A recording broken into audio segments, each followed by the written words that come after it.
पहलपुर गांव में एक गरीब किसान अपने परिवार के साथ एक झोपड़ी में रहता था। उसका नाम दिनेश था। वो बहुत ही गरीब था।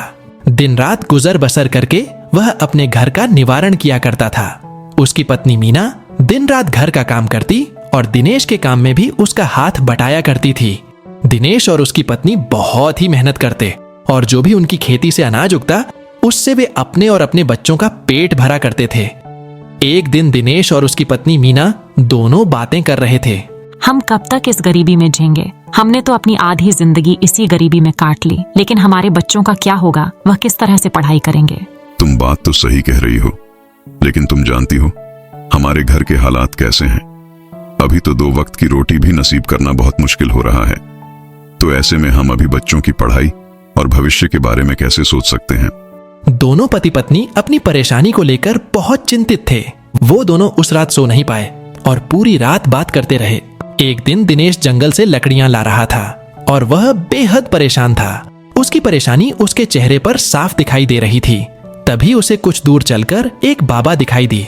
बाबा ने दिनेश से पूछा, क्या बात है बेटा, तुम इतने परेशान क्यों हो? तब दिनेश ने बाबा से कहा, बाबा, मैं बहुत गरीब हूँ, जिसकी वजह से मैं और मेरा परिवार बहुत मुश्किल में है। मैं अपने बच्चों को पढ़ा भी नहीं पा रहा हूँ और मुझे उनके भविष्य की चिंता होती है।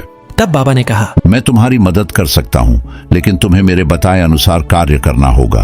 दिनेश ने बिना सोचे समझे हामी भर दी। बूढ़ा बाबा उसे जंगल के बीचों बीच एक पुराने कुएं के पास ले गया। कुआं जादुई था और उसमें कुछ खास शक्तियां थीं। बूढ़े बाबा ने बताया, यह कुआं तुम्हारी हर इच्छा पूरी करेगा, लेकिन एक शर्त है, तुम्हें इसका सही उपयोग करना होगा और लालच से बचना होगा। दिनेश ने खुश होकर पूछा, मुझे क्या करना होगा? तुम बस इस कुएं में अपनी इच्छा को जोर से बोलो और तुम्हारी मनोकामना पूरी हो जाएगी। लेकिन याद रखना, अगर तुमने लालच किया तो यह कुआं सब कुछ छीन लेगा। दिनेश ने पहले दिन अपनी फसल अच्छी होने की प्रार्थना की। कुएं से एक हल्की सी चमक निकली और जब मोहन घर वापस आया तो उसने देखा कि उसकी जमीन पर हरी भरी फसल लहलहा रही है। उसका दिल खुशी से भर गया। अब उसके पास इतना अनाज था कि वह अपने परिवार का पेट भर सके। कुछ समय बाद दिनेश की हालत सुधरने लगी। उसने गांव के लोगों से इस जादुई कुएं की बात छुपाई और चुपचाप अपनी हर छोटी बड़ी इच्छा को पूरा करने के लिए कुएं के पास जाता रहा। धीरे धीरे उसकी इच्छाएं बड़ी होती गईं।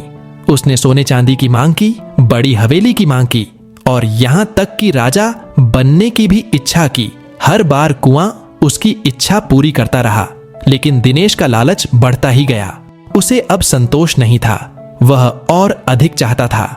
तब दिनेश की पत्नी मीना ने दिनेश से कहा, सुनो जी, हमें भगवान ने जितना दिया है उतने में ही हमें खुश रहना चाहिए, लेकिन आपकी तो दिन पर दिन इच्छाएं बढ़ती जा रही हैं। एक दिन उसने सोचा, क्यों ना मैं पूरे राज्य का राजा बन जाऊं। उसने यह इच्छा भी कुएं में जाकर बोल दी। लेकिन इस बार कुछ अजीब हुआ। कुएं से कोई चमक नहीं निकली। इसके बजाय कुएं से एक काली धुंध उठी और दिनेश के चारों ओर फैल गई। उसके घर की हवेली, उसकी फसलें, सोना चांदी सब गायब होने लगे। वह घबराया और बूढ़े बाबा की बात याद आई। लालच से बचना होगा। दिनेश अब पछता रहा था, लेकिन बहुत देर हो चुकी थी।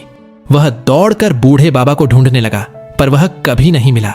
जादुई कुआं भी अब सूख चुका था। दिनेश फिर से वहीं पहुंच गया जहां से उसने शुरुआत की थी, गरीब और खाली हाथ।